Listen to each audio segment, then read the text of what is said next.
Time now for a look at the day's top business news. Brian Quinn back in the studio. Brian, we've been seeing this sort of tit-for-tat trade war between the U.S. and China.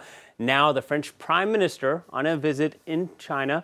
He has a different strategy, doesn't he? Taking a different tack. Edouard Philippe in Beijing, hoping to secure about a dozen business deals in sectors such as aviation, nuclear power, and agriculture.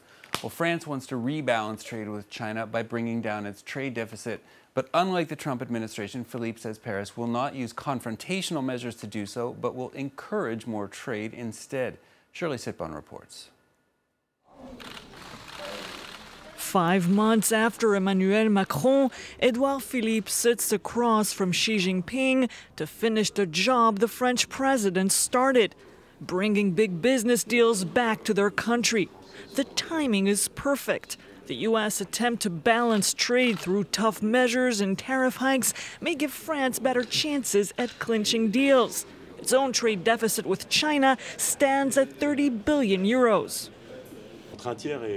Between a third and a half of our trade deficit is with China. You might think that the right way to limit the trade deficit would be to limit trade. Our goal is, on the contrary, to rebalance it by taking advantage of this incredible market that is China today, which is developing rapidly and with which we must engage in trade and we must be stronger. Among the major deals Philippe is pushing, lifting the 17-year-old Chinese embargo on French beef, a 10 billion euro deal on a nuclear waste treatment plant under negotiation for a decade, and an 18 billion euro contract to sell 184 Airbus A320. China is set to become the world's biggest aviation market. It's expected to purchase over $1 trillion worth of planes in the next 20 years. But Philippe, like Macron, also wants to push many smaller deals. About a third of the business leaders on his delegation represent French startups, and half of the deals signed on the visit are linked to the environment and innovation. Well, the French trade strategy there, certainly in contrast with that of the U.S. The Wall Street Journal reporting that the Trump administration is working on new rules that would block firms that are at least 25% Chinese-owned from buying U.S. companies involved in industrially significant technology.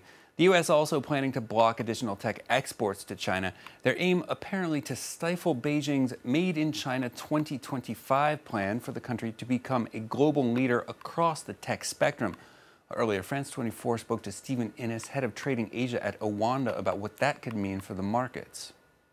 It's another Monday morning beatdown in the markets, that's for sure. It seems that the trade war hawks are circling now out of the U.S. and really the market's reaction was, pretty much on cue here. This is another escalation, more so towards intellectual property rights here by prohibiting, or by at least putting forth possible prohibiting of Chinese firms from investing in the tech sectors. Now, this all goes back to this big kerfuffle that they have about, China stealing the intellectual property rights. So this could be a bridge too far that we're going to cross on this one, because this could really lead to some significant tariffs, in the neighborhood of 600 to 800 billion. So we're getting into some serious territory here. Asian markets indeed feeling that beat down on Monday. Pretty much across the red. The Seoul's Kospi just above the flat line. We see the Tokyo's Nikkei off around 0.8%. Chinese indexes not being helped too much by the central bank cutting reserve requirements for commercial banks to attempt to soften the blow of any trade-related slowdown. European index is opening the week in negative territory as well, and not just trade jitters, but also political worries, especially in Germany, over efforts to resolve the continent's migrant crisis there. London's FTSE 100 off by around 0.75%. CAC 40 here in Paris around 2/3 off. Same for the DAX in Germany. Well, finally, for business, with the tourism industry skyrocketing, metaphorically speaking, in recent years, it may soon be doing so literally. Blue Origin, the rocket company owned by Amazon founder Jeff Bezos, expects to begin selling suborbital spaceflight tickets to tourists as soon as next year. The company has already announced its plans to start testing manned rockets later this year. No word yet on how much a ticket on board would cost, but it's likely to be a good bit less than the $100 million that a trip around the moon aboard one of Elon Musk's SpaceX rockets is estimated to eventually cost the two tourists who put a deposit on their voyage. I will say that if they're only starting to test the manned rockets now, I'm not I couldn't afford it anyway, Will, but I'm not going to be the first one on that rocket. Couldn't afford it. I don't know. Yeah, wouldn't want to be the monkey going up there first. Also, it sounds like a cologne to me, Blue Origin. Blue Origin, you're right. I can smell it already. All right, thank you, Brian. Brian Quinn with a roundup of the business news. He'll be back a bit later in the day.